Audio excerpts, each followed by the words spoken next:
할렐루야. 예. 귀한 교회 부족한 자도 이렇게 불러주신 하나님께 먼저 감사드리고요. 저를 이렇게 또 초청해 주셔서 귀한 말씀 함께 나눌 수 있도록 또 귀하게 우리 제가 사랑하고 존경하는 우리 박강임 목사님과 우리 모든 교우들께 감사드립니다. 제가 인도네시아에서 20년 동안 선교 사역을 했고요. 이제 한국에 와서 하나님 주신 은혜 가운데서 지금 서든교회에서 사역을 하고 있습니다. 제가 사역하면서 늘 인도네시아에서 선교사로 사역하면서 교회가 무엇인가에 대해서 늘 고민을 많이 했었어요. 교회란 과연 무엇인가? 또 지금 제가 섬기는 교회에서도 교회가 과연 무엇인가? 우리가 저 주일날 어떤 분들은 하루 그 예배 주일날 예배 드려도 늘 앉던데 늘 대부분 앉으시잖아요. 그러면 그냥 예배만 드리고 가다 보면 한 번 교제도 하지 않고 같은 교인임에도 서로 이야기 한번 해본 적 없는 그런 가운데서 교회라는 하나의 그 교회로 모여 있는다는 거, 이게 참 과연 맞는 것인가? 그것에 대해서 늘 고민이 많았거든요. 그러다가 우리 박강민 목사님 통해서 우리 일신교회가 얼마나 교회다운 교회로 그렇게 하나님께 영광 돌리는지를 제가 이야기 듣고요. 아유, 나도 이런 교회 됐으면 좋겠다, 그런 생각을 많이 했어요. 제 모델 교회가 우리 일신교회입니다. 예, 아멘. 예. 우리 여러분, 하나님께서 출애굽한 이스라엘 백성들을 부르시잖아요. 그러면서 하셨던 말씀이 뭡니까? 너희를 제사장 나라로 삼으시겠다. 여러분, 그 제사장 나라라는 것은요, 이 세상의 모델 국가를 만드시겠다는 거예요. 하나님의 나라, 하나님께서 통치하시고 하나님께서 다스리시는 하나님의 나라를 이루어가는 그러한 국가, 그것이 바로 이스라엘 제사장 나라를 삼으시겠다는 거예요. 우리 일신교회가 이 땅의 교회들의 모델 국가가 모델 교회가 되시기를 주의 이름으로 간절히 축원합니다. 우리 정말 하나님의 말씀을 늘 훈련하면서 그 말씀을 붙잡고 살아가려고 애쓰고 노력하면서 주님의 영광 나타내는 우리 일신교회가 정말 많은 교회, 우리 한국교회, 이 시대 한국에 참 어렵다고 하는 이러한 때에 한국교회를 깨우고 이 지역사회를 살리는 그러한 일신교회가 될 줄로 믿습니다. 예. 제가 또 많이 배우겠습니다. 여러분, 우리 박 목사님 제가 참 좋아하고 존경해요. 저보다는 어리지만 제가 늘 존경하는 목사님입니다. 그래서 우리 목사님과 함께 아름다운 교회를 만들어 가시는 우리 모든 분들 되시기를 주님의 이름으로 간절히 축원합니다. 제가 몇 년 전에 인도네시아에 있을 때에 35년 만에 연락이 된 친구가 있었어요. 여러분, 밴드라는 어플리케이션 아시죠? 그 밴드라는 그 어플리케이션을 통해서 초등학교 때 헤어졌던, 초등학교 6학년 때까지 그렇게 잘 친하게 지냈다가 서로 다 학교도 다른 데 다니고 그러면서 잊어버렸던 그 친구가 저한테 연락이 온 거예요. 그래서 제가 인도네시아에 있을 때에 보이스톡으로 해가지고 한번 통화를 한 적이 있었거든요. 그때 서로 그 근황을 물어보면서 넌 뭐 하고 지내냐 이러다가 저는 이제 인도네시아에서 내가 선교사로 그렇게 목사가 돼서 선교사로 지금 지내고 있어. 그랬더니 그 친구가 그 얘기 듣더니 뭐라고 그러는지 아세요? 그래, 너는 그게 어울려, 이러더라고요. 제가 그때 얼마나 감사하든지. 네가 무슨 목사 할 사람이냐 그랬으면은 정말 대량 난감 아니었겠습니까? 그런데 넌 그게 어울려. 너 어렸을 때부터 그렇게 착했잖아, 이러더라고요. 예, 제가 어렸을 때부터 착했던 사람입니다. 하여튼 제가 그게 너무 감사했어요. 근데 제가 그 이야기를 들으면서 저에게 있어서 두 가지가 생각났어요. 하나는 정말 내가 목사라는 이름에 어울리는 사람인가라는 거예요. 그 이름에 어울리는 사람일까? 나를 목사라고 그렇게 너는 그게 어울린다고 얘기는 했는데 정말 하나님 앞에서 내가 어울리는 사람인가라는 생각을 했습니다. 여러분, 우리가 모두 그리스도인이라는 이름에 어울리면서 살아갈 수 있는 우리 모두가 되길 간절히 소망합니다. 그 이름에 걸맞는 삶을 살아가는 거예요. 그 이름에 정말 하나님께서 기뻐하시는 모습대로 살아갈 수 있는 그런 하나님의 사람. 그러면요, 오늘 우리가 전도 세미나 하지만 전도는 저절로 될 줄로 믿습니다. 저 사람 보니까 예수 믿는 것이 얼마나 행복한지, 저 사람 보니까 나도 예수님 믿고 싶다. 그렇게 우리의 삶의 모습이 그렇게 하나님의 기뻐하시는 성도라는 이름에 어울리고 그리스도인이라는 이름에 어울리는 하나님의 사람들 되시기를 주님의 이름 간절히 축원합니다. 또한 제가 그 친구 이야기 들으면서 이런 생각했어요. 늘 모든 사람들에게 좋은 추억으로 남았으면 좋겠다. 좋은 기억으로 남았으면 좋겠다. 여러분, 우리의 인생에서 가장 아름다운 것은요, 누군가 나를 참 좋은 사람이다 그렇게 기억해 주는 것 아니겠습니까? 우리 모두 그러한 하나님의 사람 되시길 주의 이름을 간절히 축원합니다. 우리 옆에 있는 성도님들과 이렇게 인사합시다. 제가 당신의 좋은 추억이 되겠습니다. 별로 그렇게 하고 싶지 않으신 것 같아요. 얼굴 표정이. 우리가 모두 다 좋은 추억 다른 사람에게 있어서 아유, 저 집사님 생각하면 너무 기쁘다. 저 권사님 생각할수록 은혜가 돼. 야, 저 장로님은 진짜 믿음의 사람이야. 우리 모두 그렇게 모든 사람들로부터 좋은 추억으로 기억될 수 있는 우리 일신교회 모든 성도 되시길 주의 이름으로 간절히 축원합니다. 무엇보다도요, 여러분, 우리의 인생을 행복하게 만드는 것이 무엇인가? 어떤 분이 이러한 얘기 하더라고요. 우리가 아무리 그 권력이 많든 돈이 많든 명예를 가졌든 그것이 우리의 인생을 행복하게 만드는 것이 아니라고 합니다. 우리가 얼마나 좋은 추억을 가지고 사는가, 좋은 기억을 가지고 사는가예요. 그런데 무엇보다도요, 우리가 하나님에 대한 좋은 추억을 가지고 있다면요, 우리의 삶 가운데서 하나님을 만나서 하나님이 내 삶 가운데 그때 어려운 때에 나를 도와주시고 나를 지켜주시고 내게 은혜 베풀어 주시고 나에게 믿음을 더해 주신 그 하나님, 그 하나님에 대한 좋은 기억을 가지고 살아갈 수 있다면 그것이 앞으로의 삶 가운데서도 또다시 내 삶에 어려움이 있다 할지라도 그때 하나님이 나를 이렇게 도와주셨지, 하나님께서 불기둥으로 구름기둥으로 날 지켜주셨지, 내 하나님 내 삶 가운데 지금 어려움이 있다 할지라도 이것을 다 이겨내게 하실 줄로 믿습니다. 그 믿음 가지고 주님에 대한 좋은 추억 가지고 살아가면 우리는 늘 행복한 사람 될 줄로 믿습니다. 그러기에 오늘도 여러분 하나님에 대한 좋은 추억을 만들어가는 우리 모두가 되었으면 좋겠습니다. 무엇보다도 하나님의 말씀에 대해서 하나님 주시는 그 은혜의 말씀이 내 삶을 날마다 인도할 수 있도록 말씀이 기억나는 은혜가 있어야 되는 거예요. 여러분, 베드로가 예수님을 3번 부인했잖아요. 근데 마지막 3번 부인했을 때 뭐가 울었다고요? 닭이 울었어요. 그때 베드로가요, 통곡을 했습니다. 왜 통곡했는지 아세요? 그렇죠. 예수님의 말씀이 기억났어요. 예수님이 네가 나를 3번 부인할 거야. 닭 울기 전에 3번 부인할 거야. 그 말이 기억나서 통곡했어요. 말씀이 기억날 때 우리의 심령이 변화될 줄로 믿습니다. 오늘 말씀을 통해서 부족한 자의 입술을 통해서 전해지는 하나님의 말씀이 여러분의 마음에 기억나기를 간절히 소망합니다. 예수님의 하나님께서 하신 말씀, 우리가 하나님의 사람으로 이 땅 가운데서 살기 위해서 우리가 어떻게 살아야 되는지에 대해서 말씀하신 그 말씀이 매일매일 기억남으로 말미암아 그래서 우리의 삶이 변화되고 주님께서 기뻐하시고 무엇보다도 예수님을 믿는 그리스도인이라는 이름에 어울리는, 그 이름에 걸맞는 우리 일신교회 모든 성도 되시길 주의 이름으로 간절히 축원합니다.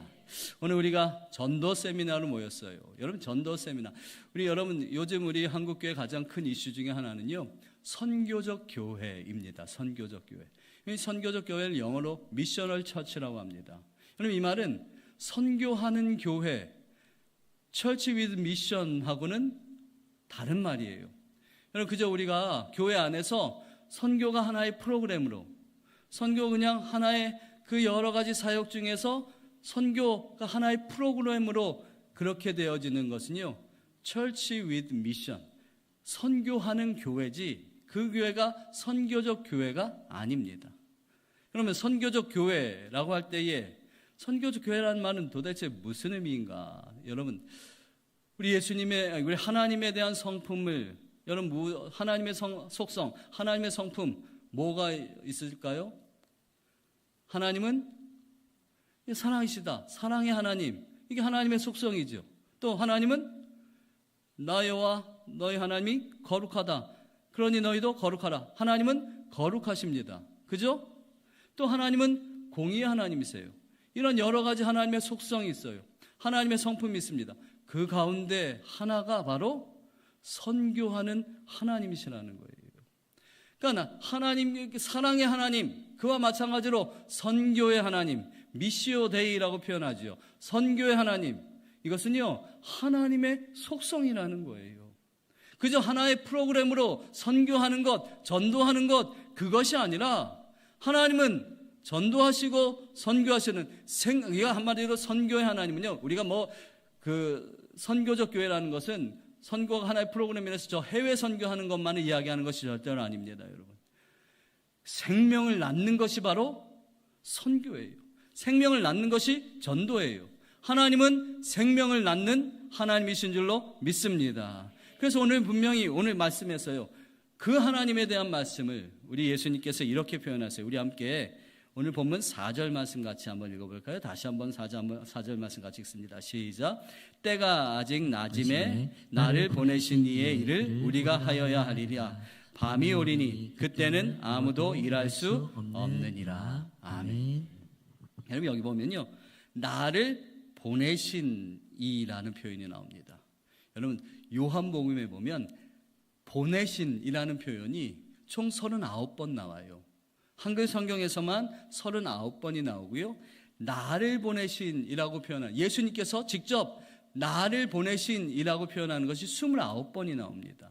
그리고 보냄을 받았다 이런 말도 계속해서 반복적으로 나오고, 세례 요한도 보내심을 받았다 이런 표현이 계속해서 나와요. 이 보내다라는 말은요 아포스톨로라는 표현입니다.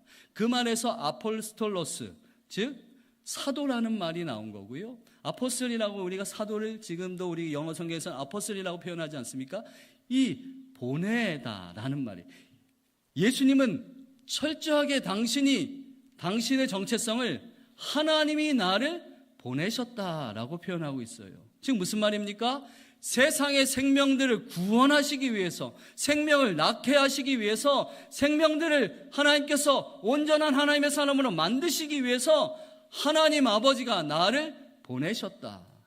예, 하나님은 우리를 이 땅에 보내신 줄로 믿습니다. 예수님이 이 땅에 오셔서 우리를 또한 보내시고 계세요. 세상을 향해서 하나님의 사람들을 낳으라고, 영혼들을 구원하라고 우리를 보내셨습니다. 그 하나님이 바로 선교적 교회를 이루시는 선교의 하나님이세요. 미시오 데이, 하나님의 선교입니다. 하나님께서는 이 땅의 영혼들을 구원하시기 위해서 많은 영혼들을, 모든 영혼을 구원하시고자 작정하신 거예요. 여러분 우리 장로교의 칼빈의 신학 중에요, 예정론이라는 것이 있어요. 예정론. 여러분 예정론에 대해서 그런데 많은 사람들이 오해를 합니다. 예정론 하면은 여러분 어떻게 생각하세요? 구원받을 사람 따로 있고 구원받지 못할 사람 따로 있고, 늘 그렇게 예전에는 예정론을 그렇게 생각했어요. 그래서 우리가 전도하다가도 전도를 안 받는 사람 보면 아유 저 사람은 하나님이 구원하시지 않기로 작정했어, 이렇게 이야기하는 경우가 예전에 저 어렸을 때 꽤 많이 있었어요. 여러분 그런데 그것은 올바른 예정론이 아닙니다. 하나님께서 말씀하시는 예정론은, 하나님은 모든 영혼들이 구원받기를 작정하셨다는 거예요. 그것을 위해서 예수님을 이 땅에 보내셨습니다. 여러분 여러분 출애굽기 말씀에서, 여러분 출애굽 열심히 공부하시고 출애굽 구조도도 외우시고 그러지 않았습니까? 출애굽기 12장에 보면 예수님께서 6월절에서 구원하시는, 예수님께서 그 6월절에서 이스라엘 백성들을 구원하시는 내용이 나오잖아요. 그때에 하나님께서 작정하셨어요. 뭘요? 이스라엘 백성 실제로는요 모든 영혼들을 구원하시겠다, 죽음이 넘어가게 하시겠다, 6월 죽음이 넘어가게 하시겠다 작정하셨어요. 그래서 말씀하신 게 뭐예요? 어린 양의 피를 문설주에 바르라, 문인방에 발라라. 그러면 구원이 이미 예정되었습니다. 모든 사람들이 구원받는 거예요. 죽음이 넘어가는 거예요. 그런데 그것을 실제로 행한 사람들, 그 사람들이 구원을 받은 거지요. 그와 마찬가지로 모든 사람들에게 구원이 열려져 있습니다. 우리 예수님이 이 땅 가운데 오심으로 말미암아 하나님께서 예수님을 이 땅에 보내심으로 말미암아 구원은 모든 사람들에게 열려져 있는 거예요. 그런데 그 예수님을 내가 믿음으로, 그 믿음의 행위로 말미암아 구원을 받는 거예요. 사랑하는 여러분, 하나님은 이 땅의 모든 영혼들이 구원받길 위해 하셔서 예수님을 이 땅에 보내신 줄로 믿습니다. 그 예수님께서 내가 아버지께로 보냄을 받은 것처럼 나도 너희를 보내노라, 분명하게 우리에게 말씀하고 있어요. 사랑하는 여러분, 저와 여러분들 모두는 예수님으로부터 세상으로 보냄받은 하나님의 귀한 사람들인 줄로 믿습니다. 사도들만 보냄받은 것이 아니에요. 사도들, 아포스톨로스, 그들이 보냄받은 자입니다. 그런데 그들만 보냄받은 것이 아니라 저와 여러분들 역시도 보냄받은 사람들이에요. 그러하기에 우리도 예수님처럼 하나님의 보냄을 받은 자로서 이 땅의 많은 영혼들을 살리며 죽어가는 영혼들을 살리는 일에 쓰임받는 우리 모두가 되시길 주의 이름으로 간절히 축원합니다. 그러기 위해서는 우리가 예수님의 눈으로 세상을 바라보아야 돼요.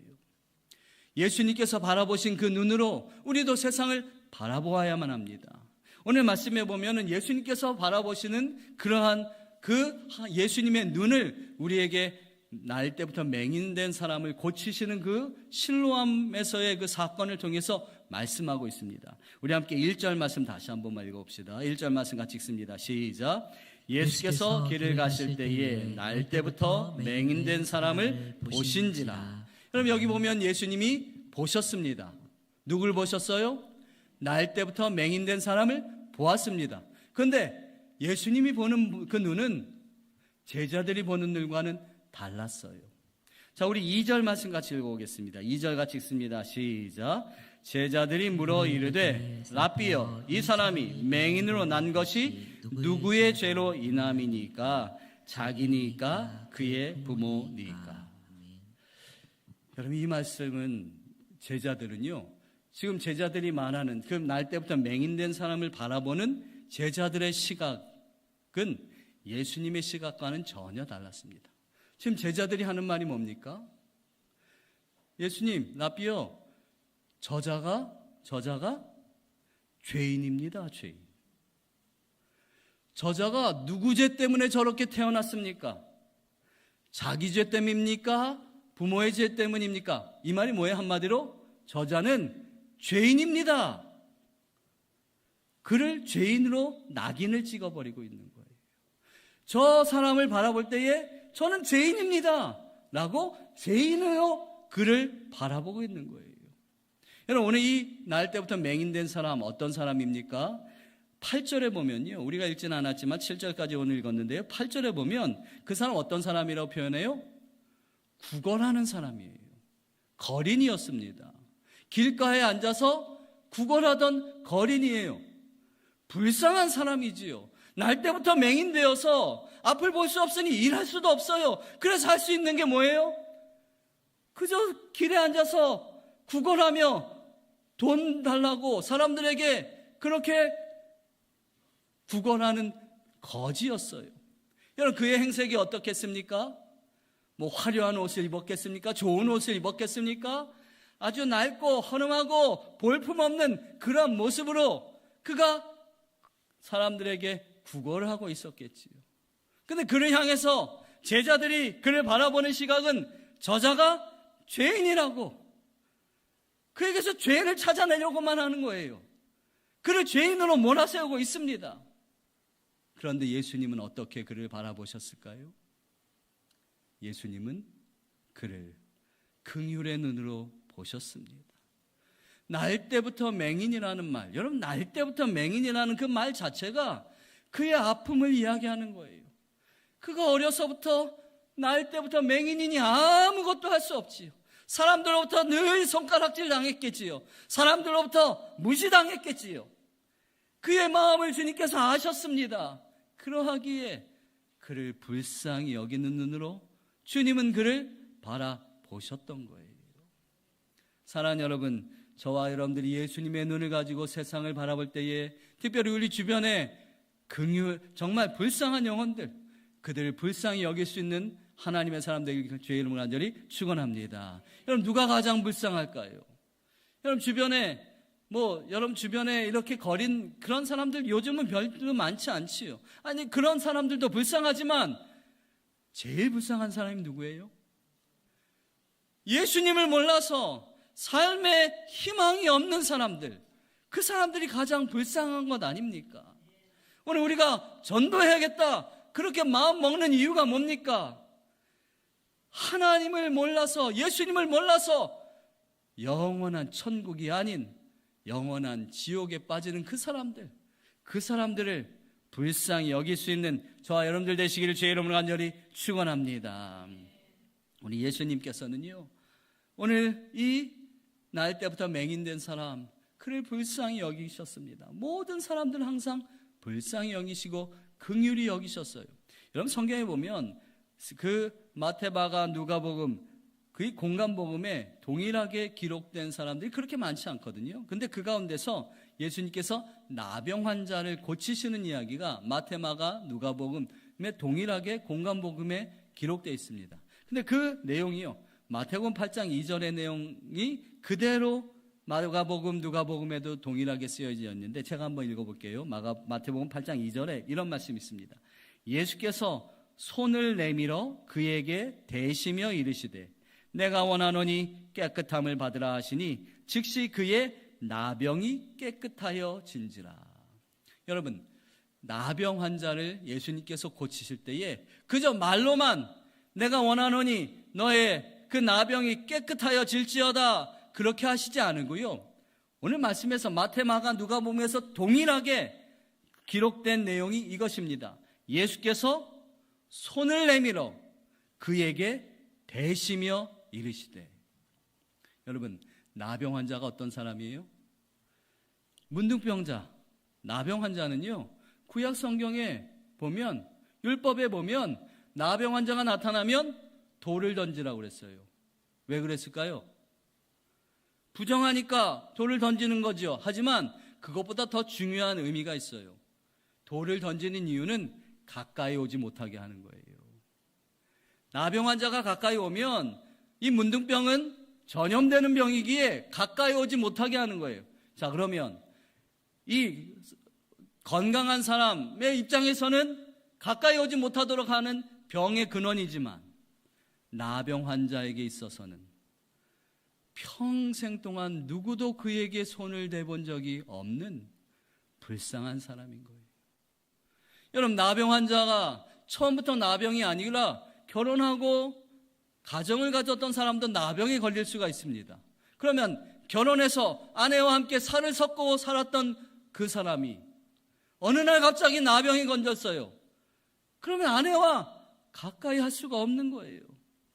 자신의 아내가 자신에게 손을 대본 적도 없어요.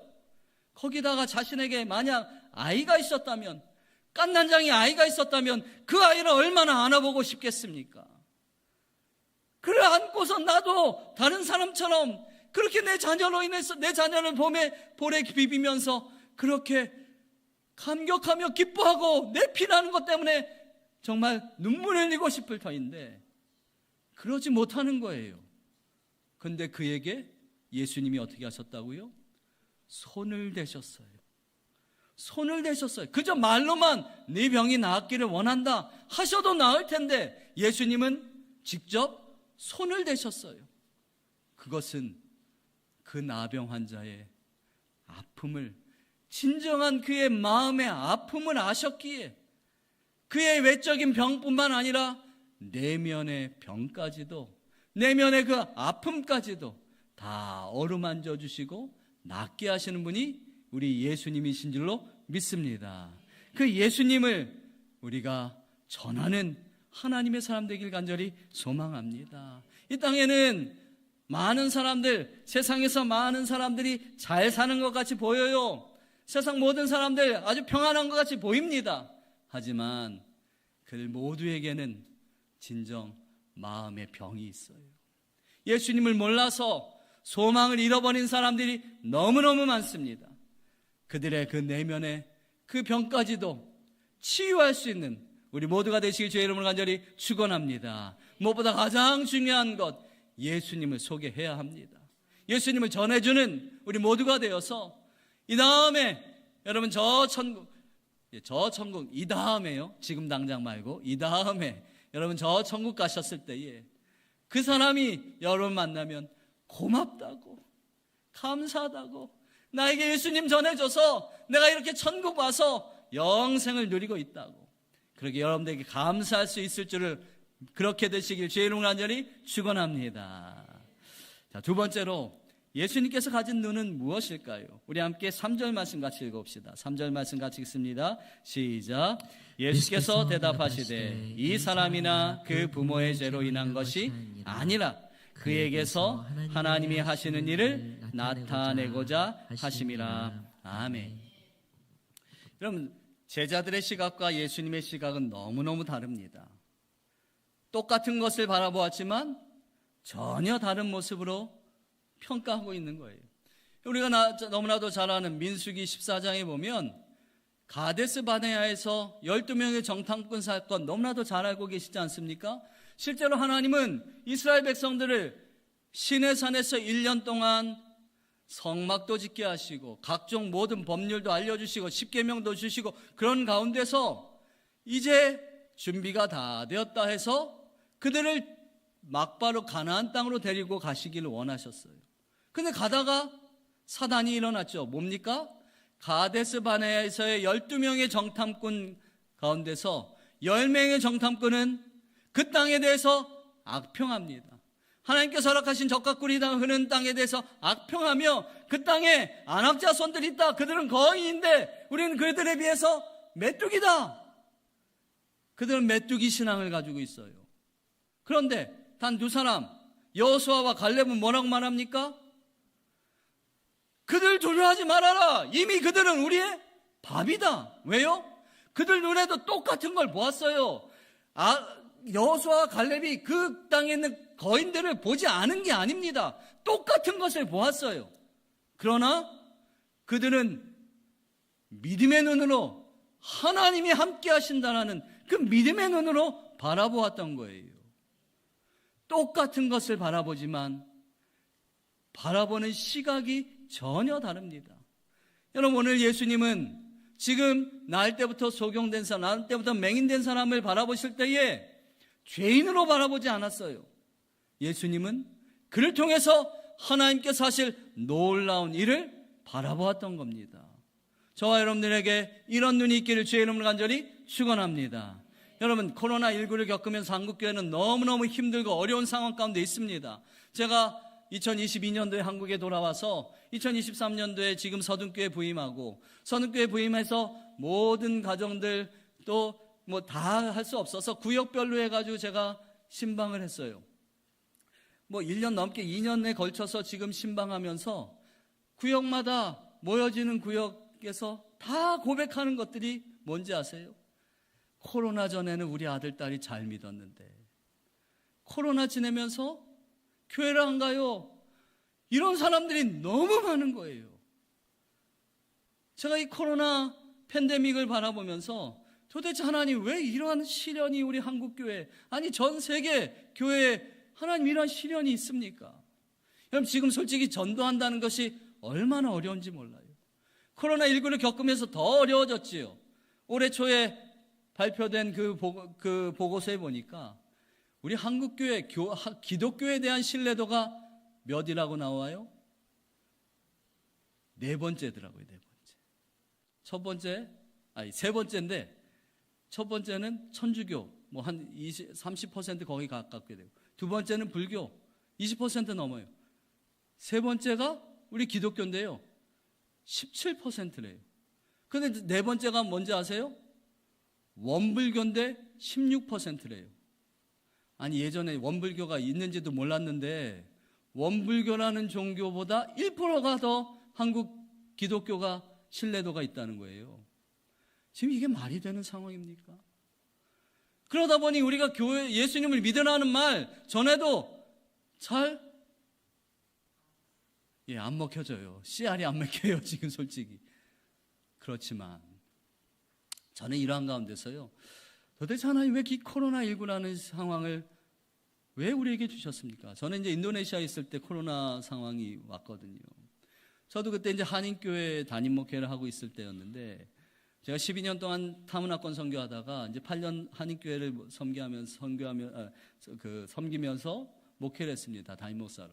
근데 이 코로나19 상황 가운데 정말 뭐 교회 모일 수가 없지 않습니까? 그러니 다 온라인으로 모든 예배를 드릴 수밖에 없었고, 이런 가운데서 도대체 하나님 왜 이렇게 됐습니까? 기도하는 가운데요, 말씀 묵상하는 가운데 이 상황이 딱 바벨론의 그 이스라엘 백성들, 남유다가 BC 586년에 바벨론에 의해서 멸망되고, 그들이 완전히 다 어디로 포로로 잡혀갔어요?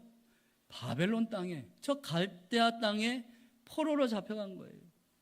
그때의 상황이 마치 지금 코로나 상황하고 똑같더라고요. 여러분, 그때 이스라엘 백성들, 남유다 백성들, 여호와의 성전, 예루살렘 성전에서 하나님 앞에 예배했던 그들이요, 저 갈대아 땅, 저 바벨론 땅에 그곳에 포로로 잡혀간 그들이 하나님 앞에 예배할 수 있었습니까? 없었어요. 마치 코로나 때에 우리가 교회 가서 예배드리지 못했던 것하고 똑같은 상황이더라고요. 그런데 그때에 그들의 마음이 어땠을까요? 하나님, 도대체 왜 우리가 이렇게 되었습니까? 눈물 흘리며 울부짖지만 그 가운데서 하나님 앞에 회개하며 돌아온 사람들이 대부분이었던 거예요. 하나님 앞에 다시금 예배하길 바라며, 하나님, 우리가 돌아가기 원합니다. 그랬을 때에 BC 536년에 그들이 1차 포로 귀환을 해서 행했던 건 뭡니까? 무너진 예루살렘 성전을 재건하는 거였죠. 그들의 마음에 하나님께서 그들 가운데서 놀라운 역사를 허락하셔서 1, 2, 3차 포로 귀환을 통해서 영적인 대각성을 느헤미야 때에 다시금 세우십니다. 여러분, 우리가 코로나19를 겪었던 상황이 마치 그와 똑같았어요. 예배드릴 수 없는 그 상황. 그래서 우리가 집에서라도 예배드리자 해가지고 교회마다 유튜브로 예배를 생방송하고, 그런 가운데서 성도들 어땠습니까? 여러분들도 아마 그러셨을 것 같아요. 다 예배 시간에 다 정장 입고서는 하나님 앞에 딱 TV 앞에서 모이셔가지고 다 예배 잘 드렸죠. 아멘? 안 그러셨어요? 다 우리 그랬잖아요. 그러다가 하나님, 다시금 주님 앞에 예배하길 소망합니다. 다시금 함께 모여서 모이기 힘쓰라 하신 주님의 말씀대로 다시 모여서 하나님 앞에 예배하기를 원합니다. 그렇게 해서 우리가 다시 모이게 되었던 것 아닙니까?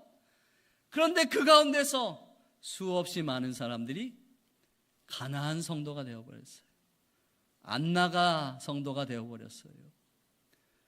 예, 그래서 저희 교회만 해도 많은 자녀들이, 제가 이제 저희 교회 부임했을 때 저희 교회 출석 교인이 2019년도 코로나 전에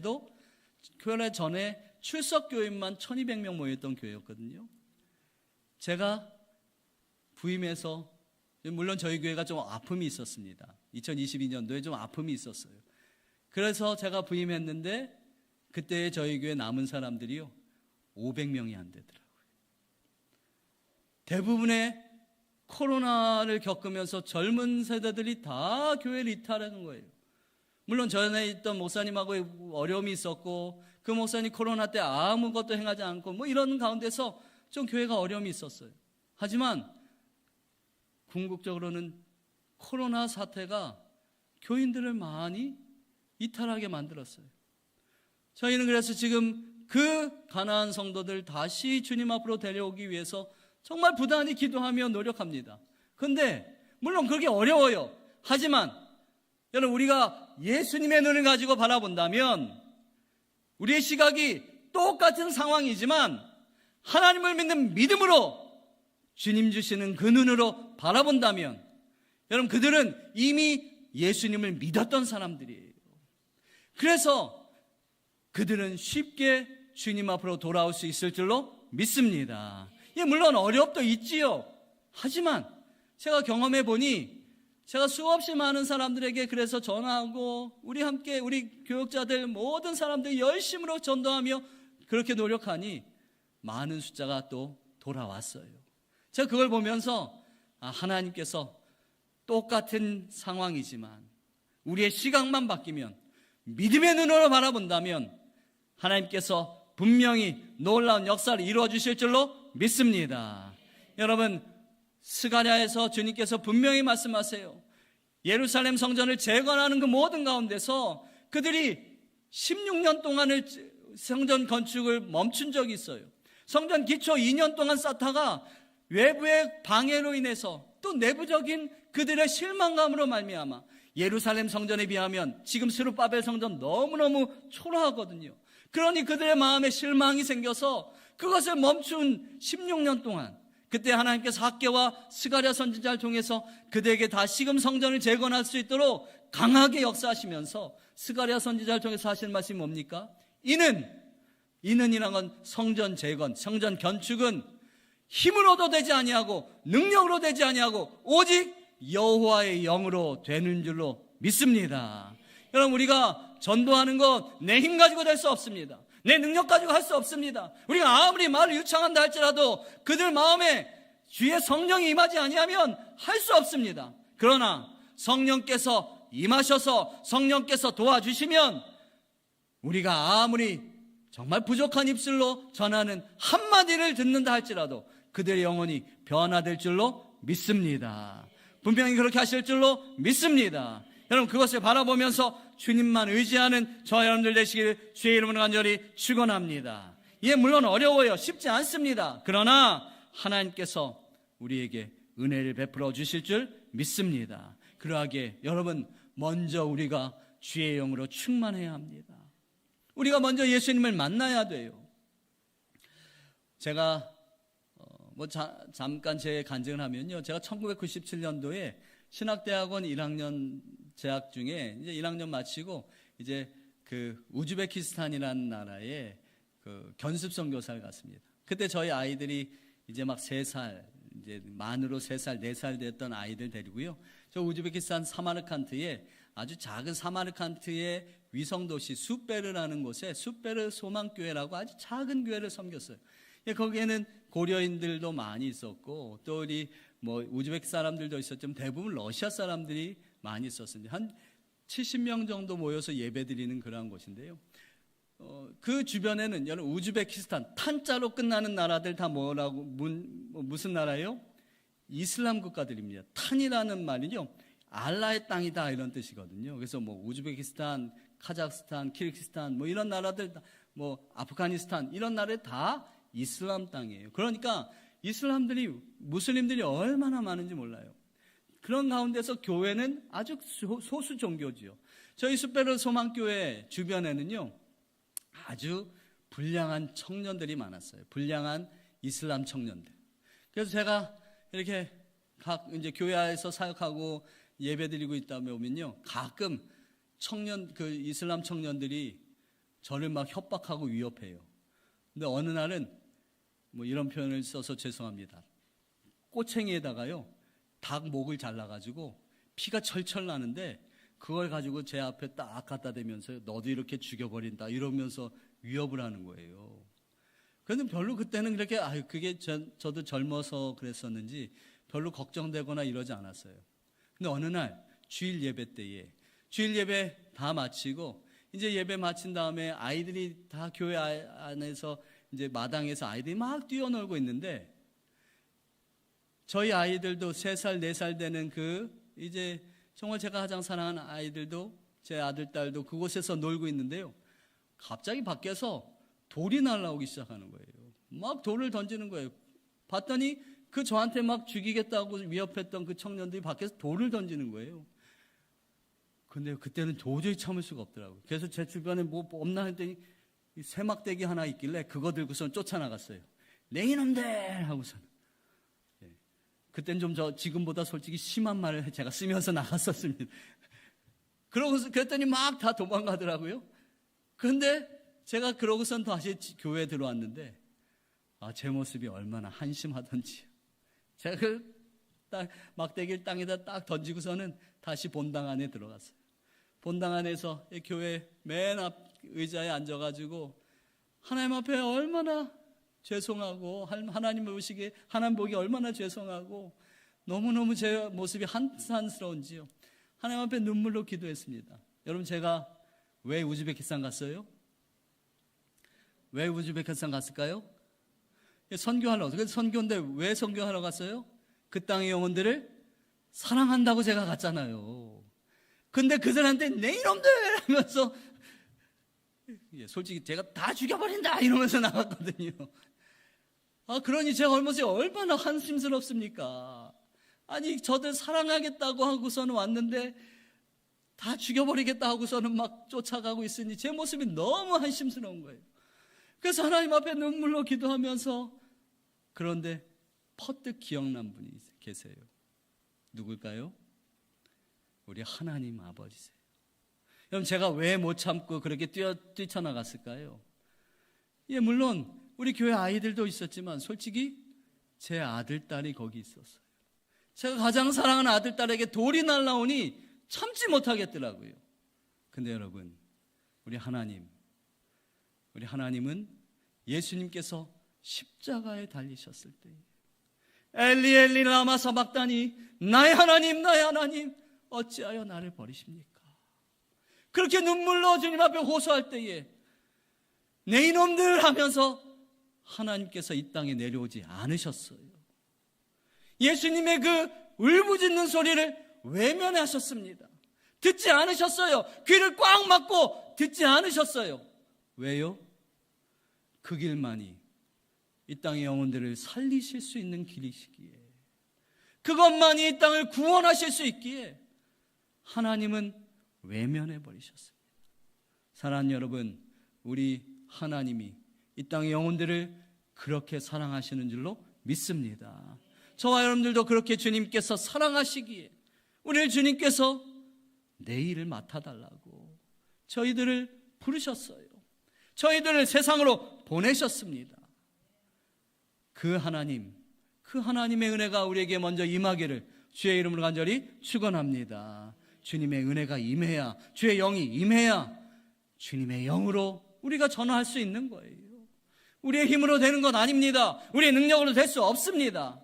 오직 주의 영으로만 될 줄로 믿습니다. 여러분, 주님의 영을, 주의 성령을 의지하며 전도하는 우리 모두가 되시길 주의 이름으로 간절히 축원합니다. 마지막으로 우리가 예수님의 눈을 가진 것은 무엇인가? 오늘 날 때부터 맹인된 사람의 그 영적인 눈을 가진 그의 모습을 보면서 우리가 배울 것이 하나 있습니다. 우리 함께 6절부터 7절 말씀 같이 보겠습니다. 6절과 7절 말씀 같이 읽습니다. 시작. 이 말씀을 하시고 땅에 침을 뱉어 진흙을 이겨 그의 눈에 바르시고 이르시되 실로암 못에 가서 씻으라 하시니, 실로암은 번역하면 보냄을 받았다는 뜻이라. 이에 가서 씻고 밝은 눈으로 왔더라. 아멘. 여러분, 예수님께서 날 때부터 맹인된 사람을 고치시는데 그냥 말로만, 진짜 그 나병 환자 우리 예수님께서 하실 수 있는 거 말로만 하셔도 고침을 받을 수 있어요. 그런데 그 나병 환자를 고치듯이 예수님께서는 특이한 방법으로 고치십니다. 여러분, 예수님께서 지금 어떻게 고치셨대요? 땅에다 침을 뱉으셨어요. 그리고 진흙을 이겼어요. 그리고 그의 눈에 바르십니다. 여러분, 생각해 보세요. 지금 날 때부터 맹인된 사람 어떤 사람이라고요? 거지예요. 거지. 거린입니다. 그의 행색이 얼마나 누추하고 보기 흉측하겠습니까? 그런데 거기다가 한술 더 뜨셔서 그의 눈에다가 진흙을 바르셨어요. 얼마나 보기에 우스꽝스럽고 지저분해 보이겠습니까? 그리고서는 거기서 끝나지 않으세요. 어떻게 하래요? 실로암 못까지 가서 씻어라. 여러분, 눈이 보이는, 앞이 보이는 사람이라면 실로암 못까지 가는 거 어렵겠습니까? 근데 여러분, 실로암 못이 그의 바로 옆에 있었을까요? 저는 그렇지 않았을 것 같아요. 예수님께서 일부러 멀리 떨어져 있는 실로암 못, 몇십 미터 아니면 몇백 미터 떨어진 그 실로암 못까지 가서 씻어라 말씀하시는 거예요. 근데 여러분, 그가 그곳까지 갑니다. 앞이 보이지 않으니 가다가 돌뿌리에 채여서 넘어질 수도 있겠지요. 넘어지면 기어서라도 그 실로암목까지 갔습니다. 주님의 말씀에 순종해서 갔습니다. 그래서 그가 씻었더니 어떤 일이 일어나요? 기적을 경험하는 거지요. 주님의 말씀을 순종하니 그가 기적을 경험하는 거예요. 영적인 눈을 가진 사람은 순종하는 겁니다. 주님의 말씀이 떨어지면 순종하는 겁니다. 여러분, 그가 그렇게 할 수 있었던 이유가 뭘까요? 그가 그렇게 순종할 수 있었던 이유가 뭘까요? 여러분, 그가 뭐 하는 사람, 그의 직업이 뭐라고요? 거지예요, 거지. 여러분, 거지에게 있어서 장점이 뭔지 아세요? 온갖 소문을 듣는다는 거예요. 여러분, 그가 가장 넓은 길에서 사람들에게 구걸하지 않았겠습니까? 그럼 그 앞을 지나다는 모든 사람들이 당시에 가장 큰 이슈를 이야기했을 거예요. 여러분, 그 당시에 가장 큰 이슈가 뭐였을까요? 예수라는 분이 계시대. 예수라는 분이 나병 환자도 나으셨어. 중풍병자도 일으키셨다는데? 아니, 죽은 사람도 살리셨대. 여러분, 그 이야기를 들었던 맹인, 날 때부터 맹인된 사람, 그 이야기를 듣고 그에게 무슨 소망이 있었을까요? 나도 예수님을 만나면 이 눈이 띄어질 것인데, 그런데 그분이 오셨어요. 그분이 오셔서 그의 눈에 진흙을 발라주시고 실로암막까지 걸어가라 명하시니 그 말씀대로 순종해서 기적을 경험하는 겁니다. 사랑하는 여러분, 저와 여러분들 주님께서 보내십니다. 오늘 실로암이라는 말, 아포스텔로, 보냄을 받았다는 뜻이라. 지금 예수님께서 맹인된 사람을 보내십니다. 그 보내심에 순종하며 나아갔더니 그가 기적을 경험합니다. 사랑하는 여러분, 저와 여러분들을 하나님께서 이제 이 땅의 영혼들을 살리는 일에 보내십니다. 주님께서 여러분을 보내시기에 여러분 그 말씀대로 순종하며 여러분이 찾고자 하는 영혼들, 주님께서 만나게 하시는 그 영혼들에게로 찾아가서 주님의 말씀을 전하면 기적을 경험할 줄로 믿습니다. 전혀 예수 믿을 것 같지 않았던 그가 예수님을 믿게 될 줄로 믿습니다. 그 믿음을 가지고 주님의 부르심에 순종하며 나아가는 우리 모두가 되시길 주의 이름으로 간절히 축원합니다. 여러분, 믿음은 들음에서 나는 거예요. 우리가 들려주지 않으면 절대로 생명을 낳을 수가 없습니다. 여러분, 여호수아서 1장 2장에 보면 이제 여호수아가 2명의 정탐꾼을 보냅니다. 그때에 그들이 어디에 숨었어요? 기생 라합의 집에. 근데 기생 라합이요, 그들을 맞이했을 때에 이들이 분명 이스라엘의 첩자인 것을 알았어요. 그런데 그들을 숨겨주었던 이유가 뭡니까?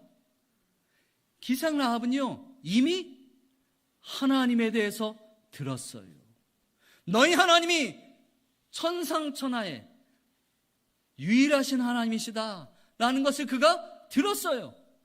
그 이스라엘 백성들을 홍해 바다를 건너게 하신 것과 또한 저 요단 동편 그 모든 왕들을 다 물리치게 하신 것을 들었어요. 그러자 그의 마음에 믿음이 생겼던 겁니다. 들려주는 자가 있어야 믿음이 생기는 거예요. 사랑하는 여러분, 저와 여러분들이 주님의 귀한 복된 소식을 날마다 전하는 하나님의 사람들 되시길 주의 이름으로 간절히 축원합니다. 마지막으로요, 벌써 시간이 이렇게 됐네요. 마지막으로 우리 PPT 잠깐 하나씩 보여주십시오. 여러분, 이게 제가 인도네시아에 있을 때에 그 인도네시아 선교지에서 제가 있었을 때에 저 수마트라에 빠당이라는 지역이 있어요. 그때 빠당이라는 지역에 아주 큰 지진이 일어났습니다. 그래서 그곳에 있는 대부분의 집들이 다 무너진 그런 상황이에요. 아주 큰 호텔도 완전히 무너졌을 때 저희가 그때 구호 사역을 했거든요. 그러다가 계속해서 보여주세요. 네. 그러다가요, 이제 우리 선교사님들하고 이제 한 마을에 한 마을에, 잠깐만요, 조금만. 한 마을에 그 할머니의, 그러니까 대부분의 시골 마을도 집들이 다 무너졌었어요. 근데 할머니가 집을 지을 수가 없으니까 그냥 천막에서 사신다는 거예요. 그 얘기를 전해 듣고, 우리가, 저도 늘 그냥 선교사역하면서 제가 이제 영락교회에서 파송을 받았었던 선교사였기 때문에 뭐 무슨 일 있으면 늘 영락교회 전화해가지고 이번에 이런 일이 있으니까 선교비 좀 보내달라고, 이런 구호사역을 해야 되니까 보내달라, 늘 그랬거든요. 근데 그 이야기를 들었을 때에 제 마음에 이런 생각이 들더라고요. 아니, 언제까지 맨날 후원교회에다가 도와달라고만 그러냐, 너는 네 돈 가지고 한번 선교 안 하냐, 이런 마음을 저에게 주시는 거예요. 그래서 제가 모아놨던 돈 다 싹 모아서 그 할머니 집 지어드리자. 뭐 그게 뭐 큰 돈은 아니었어요. 저하고 뭐 우리 몇몇 젊은 선교사들이 한번 우리 손으로 한번 몇 집이라도 지어주자. 그 할머니 집이 저 집이었거든요. 저렇게 그냥 다 무너져가지고 그냥 천막 치고 살았던 그 할머니. 근데 좀 전에 먼저 앞에 거 좀 보여주세요. 그 전 거요.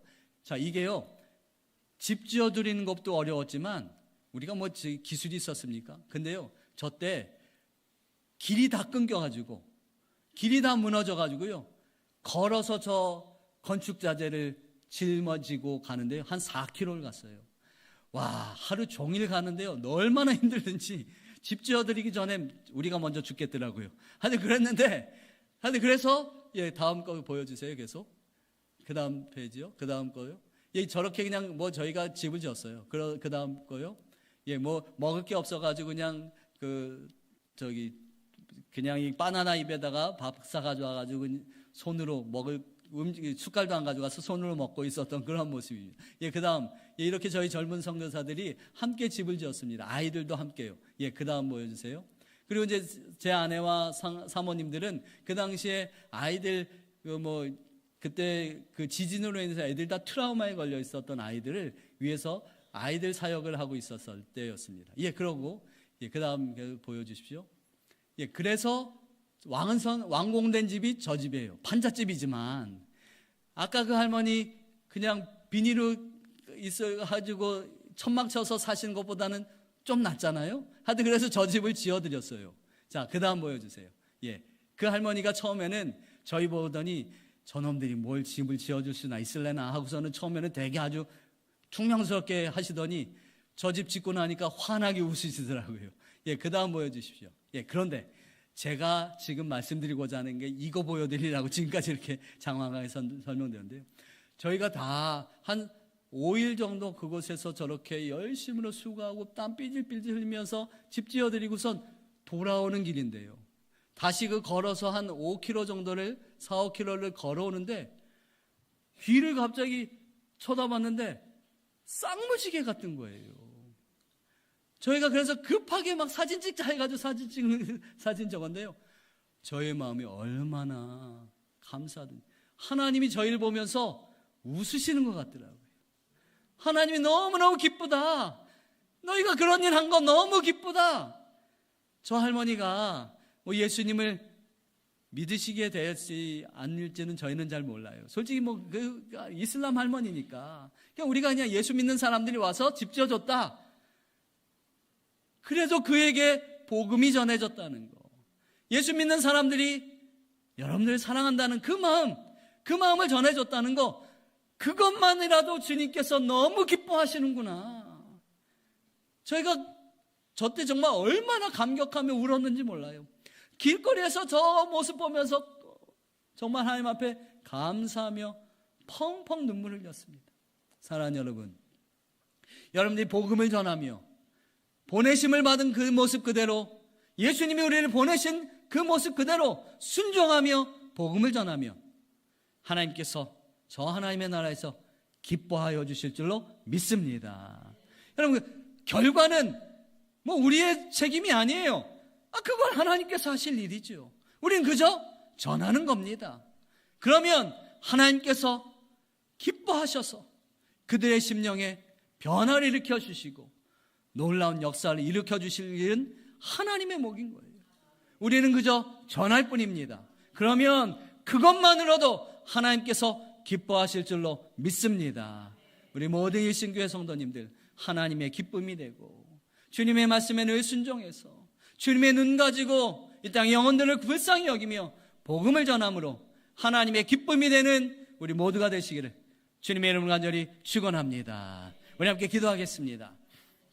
오늘 기도할 때에 이렇게 기도했으면 좋겠어요. 하나님, 우리가 진정 주님의 귀한 기쁨이 되는 하나님의 사람 되기 원합니다. 예수님이 가지신, 예수님께서 주신 그 믿음의 눈 가지고 우리가 이 땅의 사람들을 바라보게 하여 주옵소서. 불쌍한 영혼들 바라보며 긍휼히 여길 수 있는 마음을 허락하여 주옵소서. 무엇보다 믿음의 눈으로 그들 바라보며 주님께서 하실 놀라운 일을 경험하며 그렇게 주님 말씀대로 순종함으로 말미암아 놀라운 하나님의 역사가 임하게 하여 주옵소서. 무엇보다 내 힘과 능력 아니라 오직 여호와의 영으로 행할 수 있게 하여 주시고 그로 말미암아 주의 성령의 놀라운 역사로 주님, 내가 찾는 그 영혼 주님 앞으로 돌아온 역사를 허락하여 주옵소서. 이 시간 우리 다 같이 합심해서 간절히 기도합니다. 우리 함께 주여 크게 주가 함께 기도하겠습니다.